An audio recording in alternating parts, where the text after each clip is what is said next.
ಮಳೆ ಎಲ್ಲ ಕಡೆ ಕೂಡ ನಮ್ಮ ಕರ್ನಾಟಕ ಬಿಟ್ಟು ಗುಜರಾತ್ನಲ್ಲೂ ಕೂಡ ಅದೇ ಆರ್ಭಟವನ್ನು ಮುಂದುವರೆಸಿದೆ. ಮಳೆರಾಯನ ಆರ್ಭಟಕ್ಕೆ ಗುಜರಾತ್ ಜನ ತತ್ತರಿಸಿ ಹೋಗಿದ್ದಾರೆ. ಭಾರೀ ಮಳೆಯಿಂದ ಪ್ರವಾಹದ ಸ್ಥಿತಿ ನಿರ್ಮಾಣ ಆಗಿದೆ. ವಾಲ್ಸಾಡ್ ಜಲಾವೃತ ಆಗೋಗಿದೆ. ಜನಜೀವನ ತೀವ್ರ ಅಸ್ತವ್ಯಸ್ತ ಆಗಿರ್ತಕ್ಕಂಥದ್ದು. ಗುಜರಾತ್ನ ವಾಲ್ಸಾಡ್ ಜಿಲ್ಲೆ ಸಂಪೂರ್ಣ ಜಲಾವೃತ ಆಗಿದೆ. ಮಳೆರಾಯನ ಆರ್ಭಟಕ್ಕೆ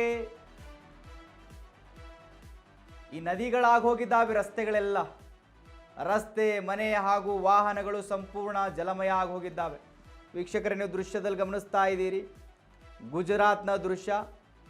ಅಪಾಯದ ಮಟ್ಟ ಮೀರಿ ಹರಿಯುತ್ತಿದ್ದಾವೆ ಅಲ್ಲಿನ ನದಿಗಳು.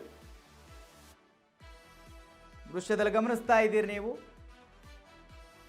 ಮಳೆಯಿಂದ ಆಗಿರ್ತಕ್ಕಂಥ ಅವಾಂತರವನ್ನು.